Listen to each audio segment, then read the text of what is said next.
avez un rôle à jouer pour aider à corriger les excès du passé.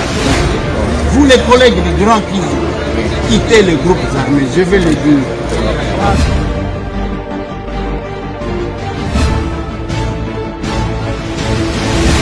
Bienvenue mesdames et messieurs, bonjour, bonsoir. Les lotos allez dire ça. Hein? Nous sommes le 10 avril 2025, Masolona député. Masolona député à Essengo Pambate. Il y a des bonnes nouvelles pour vous. Bonne nouvelle pour Nabino. Moutema pasi pour Nabango. Bonne nouvelle pour Nabiso. Moutema pasi pour Nabango. Est-ce que les gens vont publier? Comme baba, ils vont se taire, ces gens ici. Tozui Calais. Tozui qui pendant un temps, Nyangezi, va repousser biso tozo bonga matokozonga. Bukavu Goma, nous allons récupérer. Na minute nazo sala émission oyo. Bitumba eza côté à Chivanga. Kuna c'est le colonel Damiano Oazali kuna. Papa ya commandant Shukuru Oyaba Wazalendo. Ils sont là. Papa na maman, papa na mwana bazo bunda. Au front, Masolona député. Masolona député, banande, bakomi, bawangani, tatawana oyalobaki lobi. Aujourd'hui, j'ai eu l'honorable Mboussa Nyamousi au Balobaki. Je vais vous montrer comment. Je vous ai dit que manipulation rwandaise est à ma casse. Masolo. Masolona député, je vais décortiquer la vidéo. Il y a papa Nabiso, pasteur, prêtre, au bazo tambola pour un pacte social. Je vais vous mettre la vidéo. Bisona abino to décortiquer moko pour que to eba. Je vous ai dit que les masques vont tomber. Ouais. Ouais. Na kotia la bino maloba ya Olivier Kamitatu. Maloba. Ma comité. Maloba. Soki na tia yango na sangisina ya Moïse Katumbi. Na longo kuna na zui ya Frank Diongo na tia libino.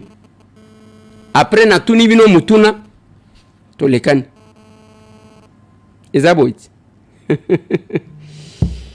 Allez, mes condoléances le plus attristant encore une fois de plus.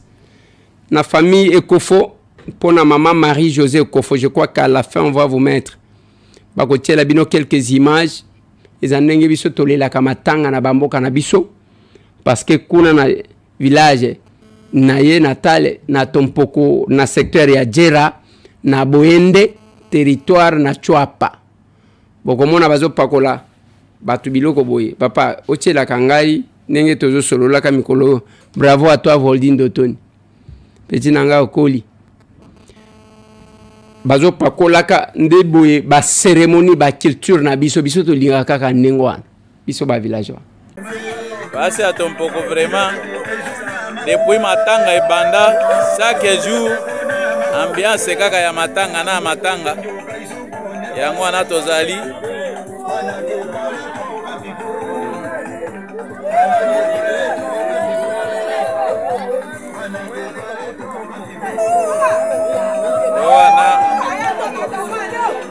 lelo ya lendi lelo lendi tozaka na ambiance ya matanga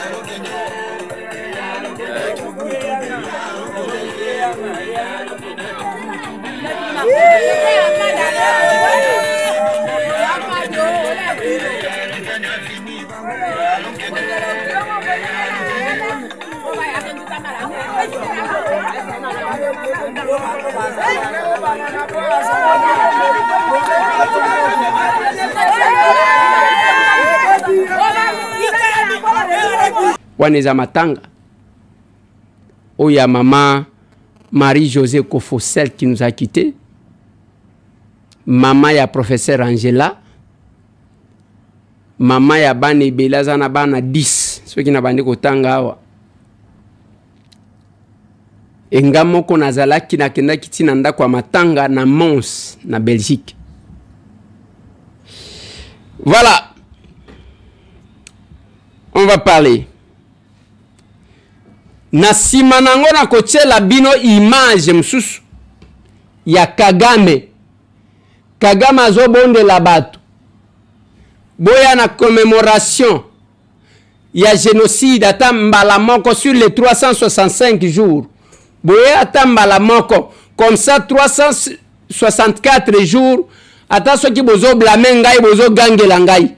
Kagame à genoux. Je vais vous mettre la vidéo.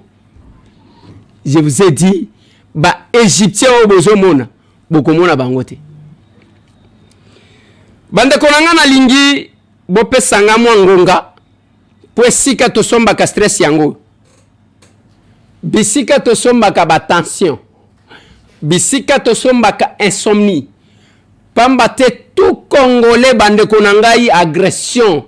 Oh ba bomi bomi batuna bambula bambula. Qu'est-ce qu'on n'a pas vécu? Ezande batu babomi batu. Bazonjao. Ce sont les vies humaines. Batunde bazokufa, ce n'est pas de la blague. Oyaye abomi abomi abomi. Après comme na Kinshasa va pêcher grade. Oyakei pe abomi abomi. Aye na Kinshasa va pêcher grade. Botuna na Walikale, il y a des images que nous avons une difficulté de vous balancer. Bazali ko exime Bibembe. Oyo batuana bazalaki kokunda les personnes vivantes. Moussala na bango opération éliminer Congolais. Boma Congolais doit remplacer Zongis, doit Rwandais remplacer Ewan. Il n'y a rien de salut là-bas. Yamalamu ekoti kobima jamais kuna. Moussala na bango koboma batu. Et les gens bazangi mawa. Ozomona bazokutana bazokutana bazokutana. Bande konangai. Et là, on a tout kibino ya Joseph Kabila. Joseph Kabila a eu courage. Ya kolobaki a kozonga. A kozonga la Nagoma. A s'installer kuna. Selon ba propos ya Olivier Kamita, tout son nouveau porte-parole. Parce que tu les 10 nazoloba. Les PPRD. A sali une vulgarisation ya makambu wana te. Yango bokomona ezana makambu bande konangai, il faut éviter ya kokota. Katumbi atalisa kibiso awa. Que Kabila azama be c'est lui le traître. Moïse Katumbi Chap. Qui a trahi? Moi, je ne voulais pas rester avec l'incarnation du mal. C'est pourquoi j'ai quitté Kabila. En 2018, il a trahi la constitution congolaise. Il a trahi le peuple congolais. Qui a tué? Il a tué à l'est du Congo, à Beni et dans le deux Kasaï, l'insécurité qui règne aujourd'hui. Moi, je ne voulais pas rester avec l'incarnation du mal. C'est pourquoi j'ai quitté Kabila. À Boniwap? Il a tué à l'est du Congo. Et puis à Boniwap, il est à Beni et dans le deux Kasaï, l'insécurité qui règne aujourd'hui. Wana c'est Moïse Katumbi, ce n'est pas moi, M. Tambo. Moïse Katumbi nous a parlé de ça.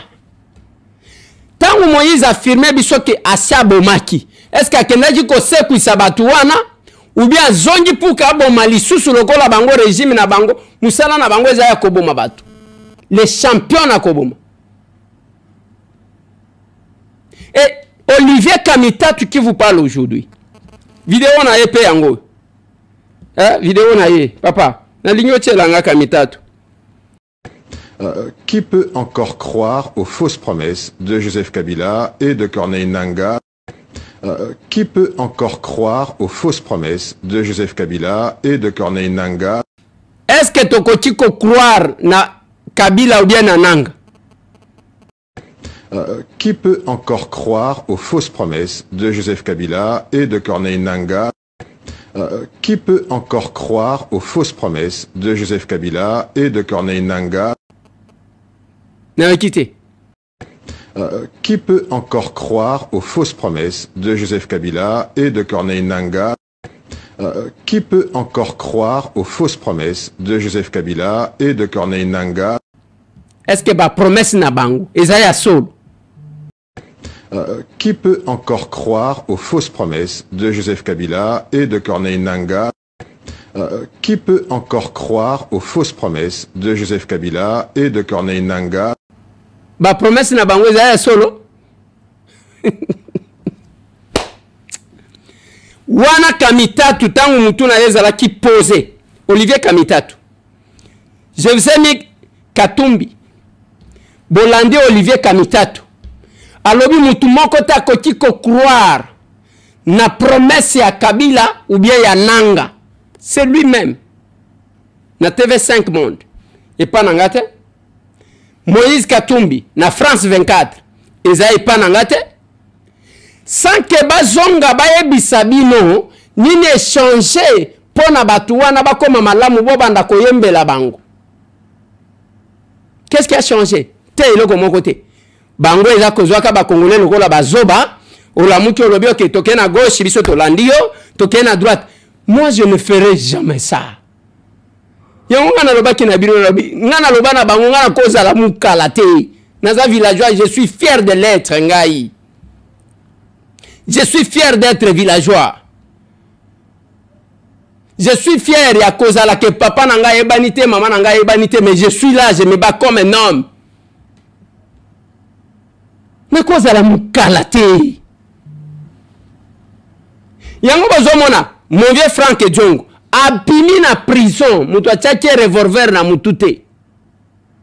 But ye moko abandi koloba, bossa la confiance na nani. Pas fait sa confiance dans Félix Tshisekedi à contraire de Ndoka. Azamona. Non, qui bien t'es. Pas fait sa confiance dans Félix Tshisekedi à contraire de Ndoka.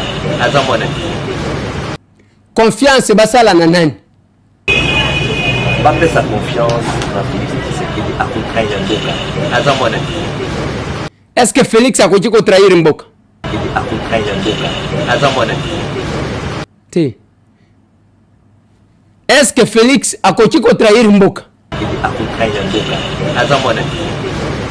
Awa toyoki ke Kabila alobi azozonga. Est-ce que a continué kozwa kiti? Soko Kabila kansaki a def si Félix Tshisekedi kiti ya président a ko récupérer yango eloko. Bien Franck.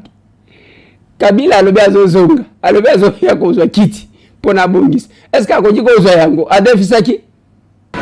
Soko Kabila kansaki a def si Félix Tshisekedi kiti ya président a ko récupérer yango eloko. Bande konangai. Nezo tchela kabino batu wana bango moko baloba pour que bon yeba en face de qui nous sommes. Quelle catégorie y a ba parti y a ba président y a ba parti bon tout na kabiso. J'ai toujours dit na bande konangai. Depuis des années na lobaka mupaya kaka na melaka maye kufela mbwa. Oui oui. Ce n'est pas tel que nous passons à la télé. Tozo les canaba réseaux sociaux. Tozandenge mon côté. Mais botu na kabiso. Na uti poto. Ceux qui n'aient poto na komaka humble. Bazwa nazo s'informer. Na bao bazalaka na poto. Mais na Congo awa. Botu na kapebiso.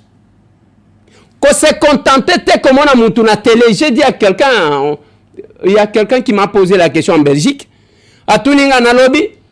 Au moins, il va tout bon à la télé. Et bien, je ne dis pas que je suis juste. Je suis saint. Mais je dis que aventurier, va préso et parti politique. Voilà là où ils sont. Baya, bazoyo kana, kamitato alobimo, tozoya, biso toko kende, bazo, bakomi, bo changer quand Kabila vous a imposé l'exil. Bolobama benyoso. Aujourd'hui, nous comprenons les gens qui nous disaient que il faut que Bakatumina Kabila va la makambo politique était les amakamuna va mbongo de bozo kende kokota. Nous commençons à croire. Et Kamita tu donne les détails à Nenge Kabila Koya. Kamita tu as porte-parole, c'est-à-dire Maloba na Yezaya Yete, Ezaya Moïse Katumbi Chap. N'habitez soyez bon qui bien. Un porte-parole, porte-voix, maloba ezali ayete ezali oyo azali komema maloba na ye. C'est-à-dire Moïse Katumbi alobi que apesi biso programme ya Kabila ndenga zozonga akozonga na Goma après avandi kuna bango sikoyo après balandi bake kuna basali royaume bolingi bokata mboka bosali ya bino pays ou bien boke kuna pour que boboma après ba négociation boye bokomi pe bakonzi. Pendant ce temps Kabila Kamitatu l'état futaka bango mbongo tilelo protection basanango sur compte tenu ya loi protection des anciens chefs d'état et chefs de corps bazo zo mbongo à l'état sur mbongo ya l'état baye babomi bakolo mbongo wana mbongo na biso topesi bango pour que bango baya koboma biso yango na lobaki na bino bande ko ngai même ceux qui boza injuste ndenge nini lelo vous comparez bokomisi Kabila grand prêtre ya uta na famille ya mbongo azaki kolata makasi bazaka na ba mituka na ba avion et Félix yende mobola azaki na eloko moko te azaki kovanda na mabele. C'est comme ça que vous présentez la situation, alors que nous avons bisona bino tomona Kabila koya. C'est fini. Allez, quelques minutes. Tomona bango koya. Au moins ngai naza ambassadeur ya ba villageois. Quand je me mets, je dis je suis villageois de la République. Bande konanga. Kaka Moïse Katumbi Chapwe. Alobaki wana ke bato bazalaki na Tanzanie. Bayaki na pièce nini. Les gens qui étaient en Tanzanie, ils sont rentrés avec quelle pièce d'identité? Moi, je me pose la question. Qu'on puisse me dire, le président Kabila, quand il est venu de la Tanzanie, il avait un passeport zaïrois à l'époque. Qu'on me montre ce passeport-là. Sa famille aussi. Mais on l'a vu dans Bloomberg il n'y a pas longtemps. Bloomberg a sorti le numéro de passeport tanzanien de membres de la famille du président Kabila. C'est ce que je suis en train de dire. Si vous nous aviez trouvé au pays, ne cherchez pas de coup là où il n'y en a pas. Entre autres, mutoyebi nationalité à Kabila Mususu yewanati. Et après vous vous réunissez, bozo seka comme la champagne, vous venez tuer ici et nous on va vous laisser. Non mais c'est beaucoup tabiso nanzela nabil. Beaucoup tabi. Tocha musali na Nzambe. Tocha pasteur. Qui finance toutes vos activités? Nana finance à Kambongo l'activité na vie. Voilà, merci. Il ne faut pas sous-estimer l'Église catholique. Ouais. Il ne faut pas sous-estimer l'Église catholique. Bien.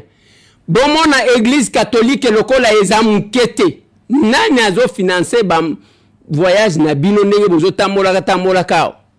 Debo ya lobi token. Elle a des moyens pour couvrir les frais de nos voyages. Voilà. À l'objet Église catholique bazana mbongo ya ko couvrir frais ya ba voyage.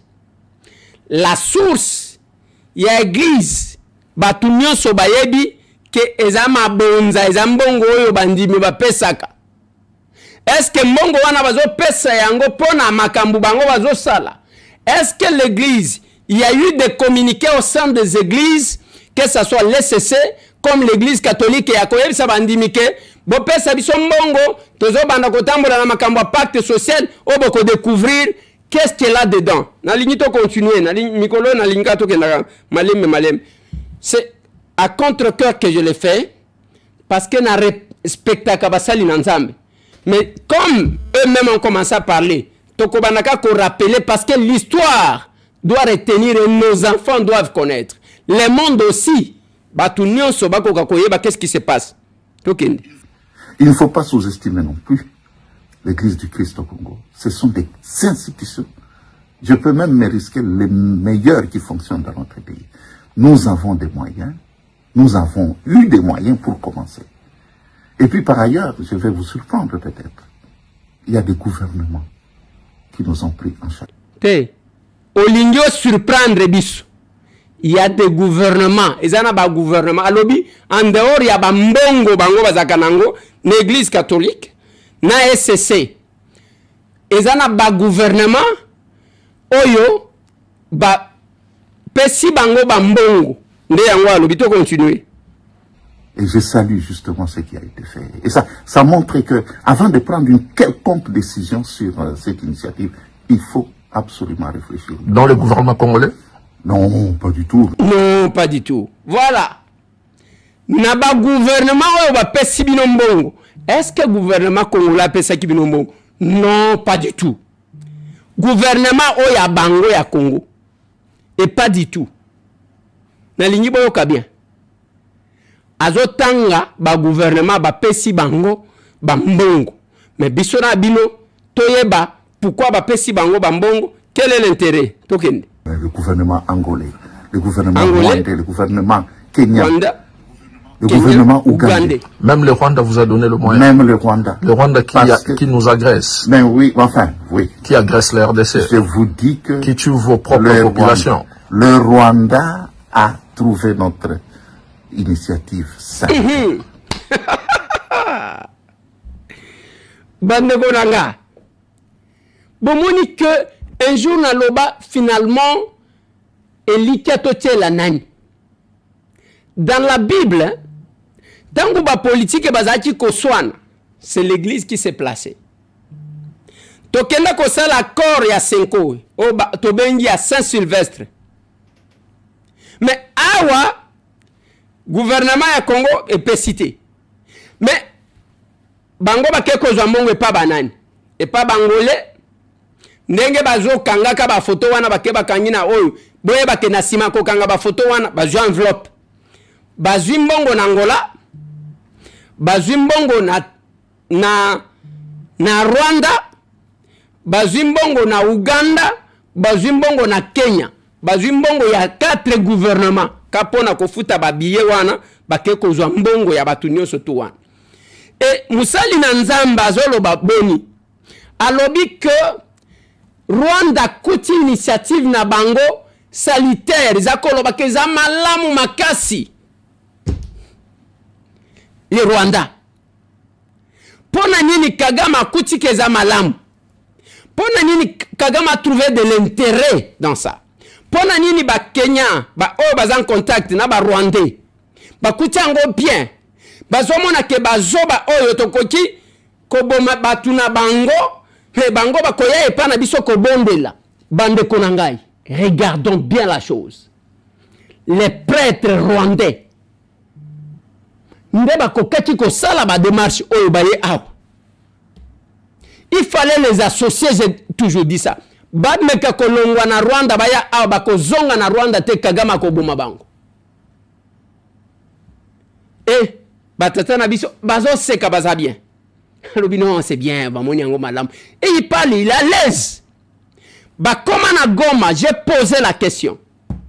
Bah, ceux qui na hôtel Serena, bah, Zimbongo, tu as quitté, j'ai douté. Je me disais, tant que vous avez financé, bah, moi j'ai douté.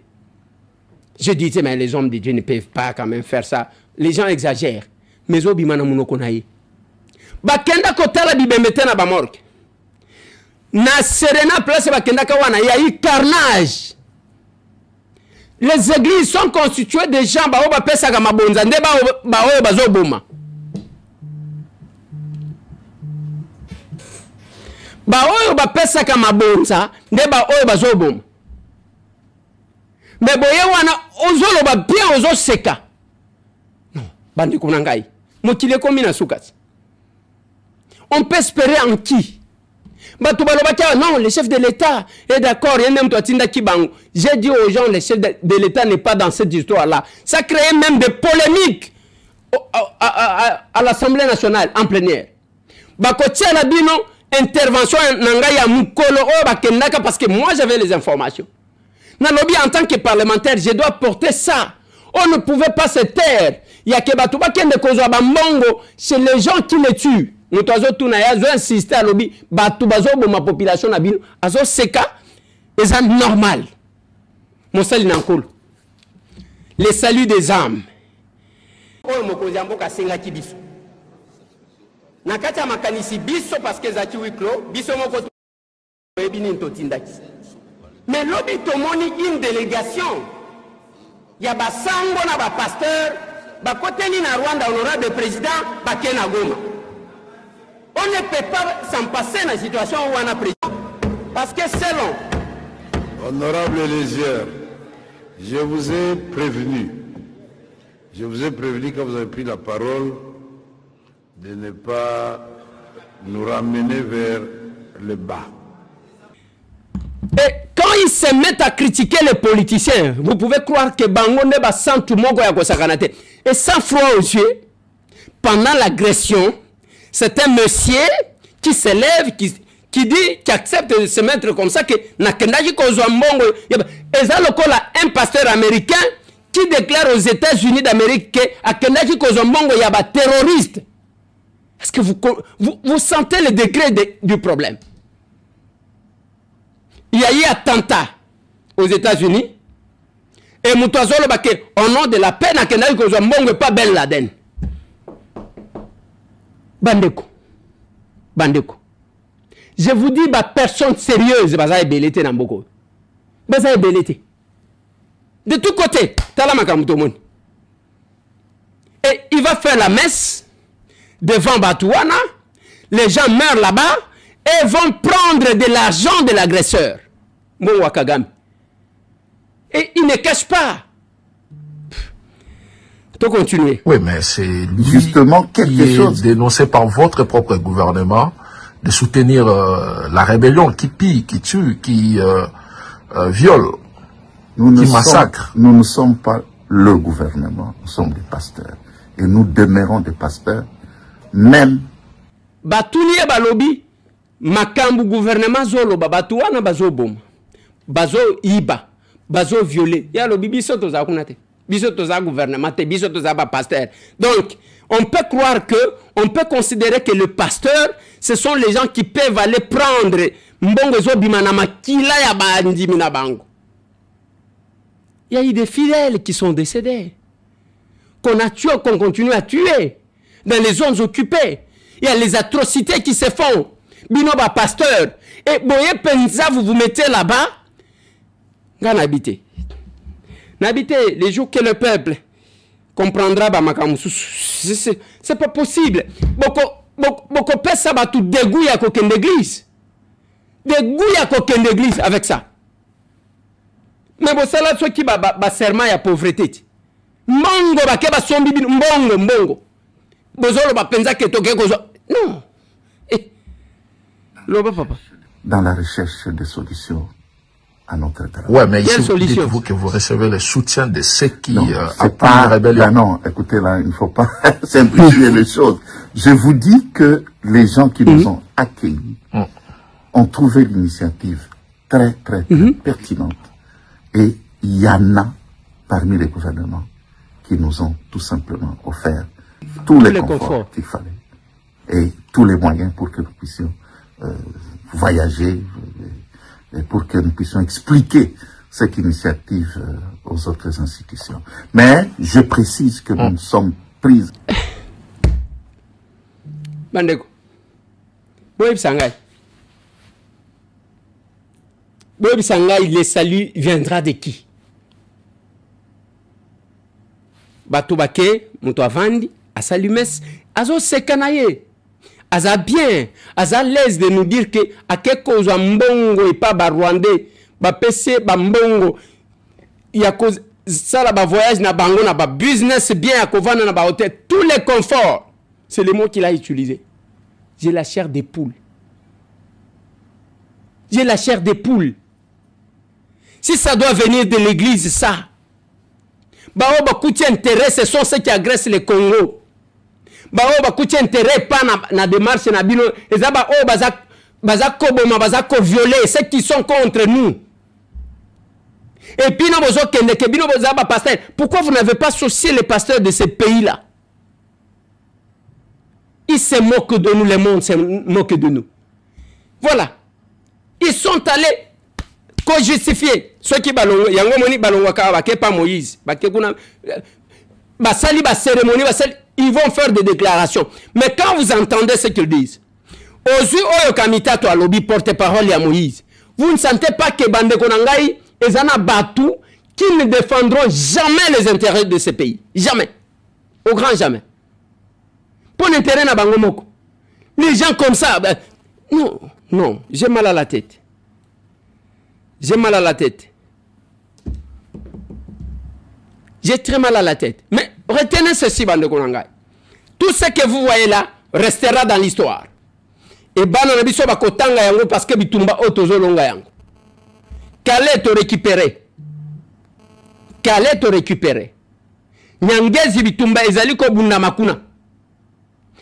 Oh nani Nyangezi tokota ki to sali 2 heures batindi ba Rwandais ba militaire Rwandais bazaki na Ruzizi 3 baye ba repousser biso mais tozo préparer tozo zonga lisusu.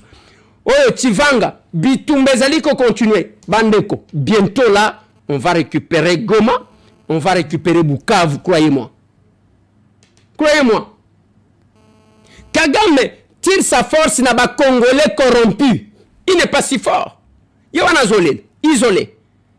Je vais vous mettre sa vidéo. Azolo bawana ke ata soki bolingi bogangela kangai pendant 364 jours. Boya pardon pour commémorer génocide. Ata mutu mon côté. Papa, mettez-moi cette vidéo là. Which is 7th of April. Can you be kind enough to commemorate with us and stop there? And there are 365 days in a year. Give us that day of 7th of April, commemorate with us, and then you can have the rest 364 days blaming us every day for everything you don't like about us. Just separate these two things. Commemorate with us for one day, blame us for the rest of the days of the year. I thought it was a fair deal and a fair ask. Kolela na kolela. Kolela na kolela. Et les gens qui ne comprennent pas ça, vous allez où? La Bitumba c'est Sili. Baza a genou na dowa. Na lobi bien. Baza na mabolongo na dowa. Ils ne seront plus continuer à faire la guerre parce que mbongo bakozwa wapi minereza étiqueté. Tala batata na biso ndenge bazo kende ko blanchir batwa. Kabila ya yeki commando siko Kabila quand il était chez Azaji ko senga na ba congolais. Voyez, mesdames, vous devez combattre les terroristes d'M23. Les lois comme Nabango. Qu'est-ce qui a changé? Ce n'est pas possible. Bandeko. Voyez la politique et n'est ça la politique boy. Je ne cesse de dire aux gens, vous devez faire attention. Biso tozaba coopérant politique. Si nous avons décidé de créer un parti politique, c'est pour faire la différence. Biso na batu misusu. J'ai demandé la parole. On vous a mis la vidéo à l'Assemblée nationale. J'ai dit au président de l'Assemblée, honorable président, tokoti ko zangate kolobela makambu ya ba pasteur na biso tomoni kuna bakeko kota na Rwanda pour la régie. On peut revenir sur ça. Oyo mokonzi ya mboka asengaki biso na kati ya makanisi biso parce que ezalaki wiklo biso moko toyebi nini totindaki mais lobi tomoni une délégation ya basango na bapasteur bakoteli na Rwanda honorable président bake na Goma. On ne peut pas s'en passer dans la situation où on a président parce que selon Honorable Elésieur, je vous ai prévenu. Je vous ai prévenu quand vous avez pris la parole de ne pas nous ramener vers le bas. Honorable Elésieur, je vous ai prévenu. Je vous ai prévenu quand vous avez pris la parole de ne pas nous ramener vers le bas. Les évêques, avant de voir le président de l'Assemblée nationale, avaient vu le président de la République. Et ils ont communiqué à l'issue de leur audience. Ils ont vu l'honorable Martin Fayoulou et ils ont communiqué.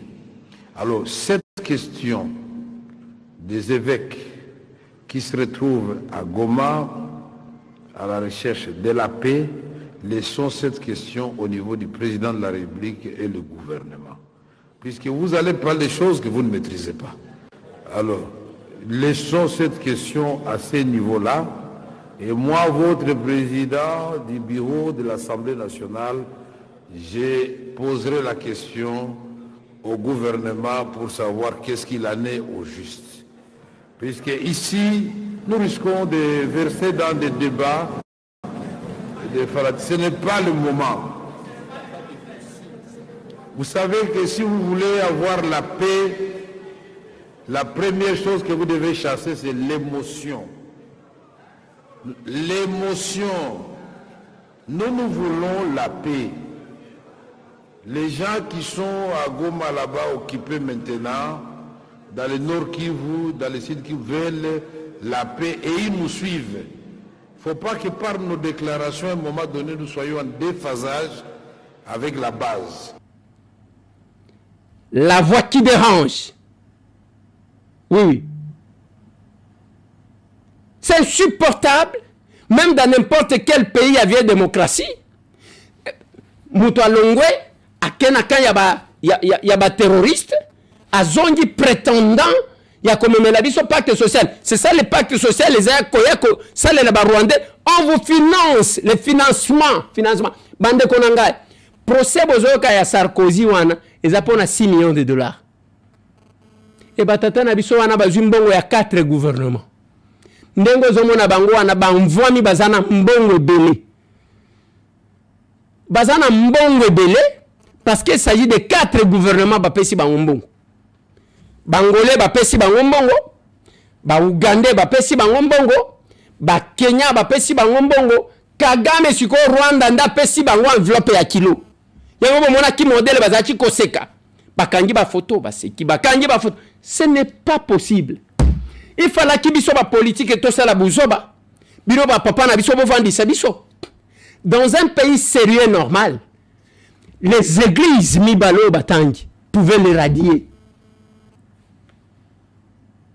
Pourquoi on doit continuer à salir l'église? Wapi toyoka parce que batuna batunyo so bazaka bandimi ya l'église angoa. Wapi toyoka bazo ba keboche la biso kitunga to n'est pas Kagame. Wapi? Dans un pays sérieux ou dans une communauté, et ce sont les communautés les plus organisées. Il fallait les radier. Bayeli bandimi ya l'église wana combien? Mbongo ango wana bozu na Goma bo assista ki banani. Na Bukavu bo assiste banani. Il faut toser la kambongo utaka Caritas, mbongo utaka Rome, mbongo utaka wapi pona bino boke kozwa mbongo ya 4 pays. Bosungi banani. Biso to presaka par l'exemple. On assiste toujours les gens. Oui, nous sommes des politiques.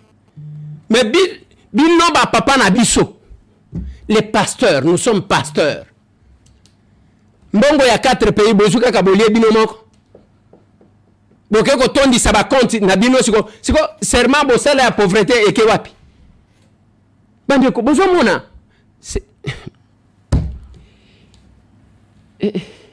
Nzambe nanga. Bande konanga, nous avons déjà gagné la guerre. Et tout ce que vous voyez là, lobbying, tous ces gens qui font le lobbying à Rwandais, ils seront confondus. Bomoni Joseph Kabila, Nenga Zoya, na révélation à Kamitatu, il sera confondu. Namboka Oyo, parcours Nabiso Baboma Boma Batu, dans ces pays, dans Batubaya même Baboma, chef de l'État Awa, nous allons Laurent Désiré Kabila, Oba Kabiliste Baye Bakate. Ça, c'est venu na Rwanda Wan. Le long reste Et les gens passent, à l'équipe qu'on a, ils s'en foutent parce qu'il y a une église, parce qu'on a problème. Il n'y a pas de révolutionnaire. Même au sein de l'église, dans les parcours de l'église, il y a eu une révolution. Et c'est le moment de le faire. On ne doit pas prendre le koso ya mutu. Qu'est-ce que nous fustigeons? Le koso ya mutu, quoi quelque chose Rwanda ba yakobum. Et vous vous mettez là-bas, nous avons des photos, nous avons na ba honneur, na ba nini, et ça ba enveloppe. Moi je croyais que ça qui ba rumeur. Tout va changer dans ceux qui s'abandonnent konangai. Na lettre ba communauté nande ba komi. Zambe. Papa tchenanga lettre wana. Nous avons bino yango ndenge ba komeli.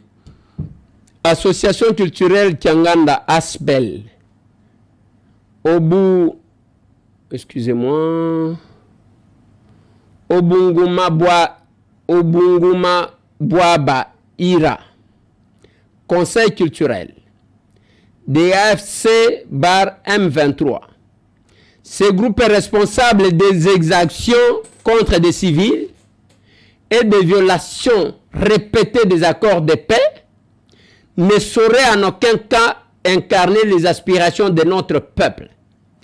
Toutes les tentatives d'associer notre nom à ces mouvements anarchistes et bellicistes est une falsification grossière, méprisant notre engagement pour la cohésion nationale. La communauté Ira Nande suivra avec vigilance toute action ou déclaration visant à légitimer le mouvement rebelle AFC M23 en son nom. Nous nous réservons le droit de poursuivre légalement toute personne ou entité participant à cette imposture conformément au droit national et international. Nous exhortons le gouvernement congolais ainsi que les partenaires internationaux à 2 points. Procéder sans délai au démantèlement du groupe terroriste AFC M23 et de ses réseaux d'appui. 2. Mener une enquête sur l'origine de ces fausses allégations et punir les instigateurs. 3. Protéger les communautés civiles du Nord Kivu contre toute forme de manipulation ou de violation de la part des mouvements terroristes AFC M23. La communauté Iranande réaffirme son attachement indéfectible à l'unité de la République démocratique du Congo et à la résolution pacifique des conflits. Nous restons mobilisés derrière le président de la République, chef de l'État, son Excellence Félix-Antoine Tshisekedi Tshilombo, les institutions légitimes de la République pour défendre notre intégrité et exiger le respect de notre voix dans le processus de paix. Veuillez agréer M. Corneille Nanga l'expression de notre vigilance déterminée. Pour les conseils culturels de la communauté Iranande, ingénieur Kambale Muhamba, honorable Kasereka Vaikeya Jules. L'un il est président du conseil, l'autre il est secrétaire. Bande konanga. Banande baboyi bangage bango. Le plus grande victime il y a barbarie à Rwandais. Eza banande wan, eza ba communauté bomona kakuna. Ce sont eux les plus grandes victimes. En aucun cas bakokati ko luka ko légitimer. Na elisa ki bino opération eza ko congoliser la rébellion rwandaise. Vous avez déjà échoué. Bande konanga, je m'arrête là pour aller l'eau. Mais bon, ça la calme. Toi aussi, tu as gagné bango. Calé, toi aussi. Jusqu'à ce que nous allons récupérer Goma et Bukavu. Vous allez voir, croyez-moi.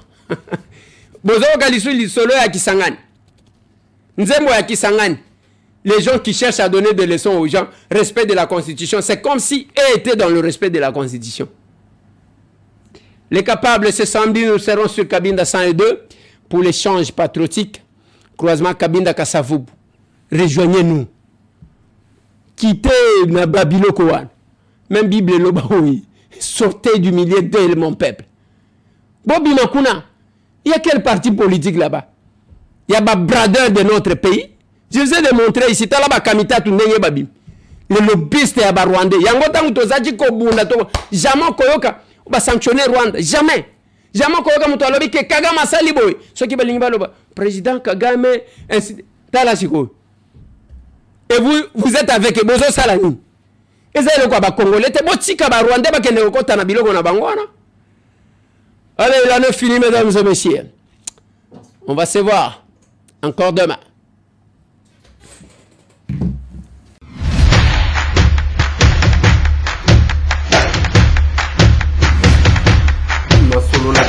Honorables députés et sénateurs, vous avez un rôle à jouer pour aider à corriger les excès du passé. Vous les collègues des grands qui quittaient les groupes armés, je vais le dire,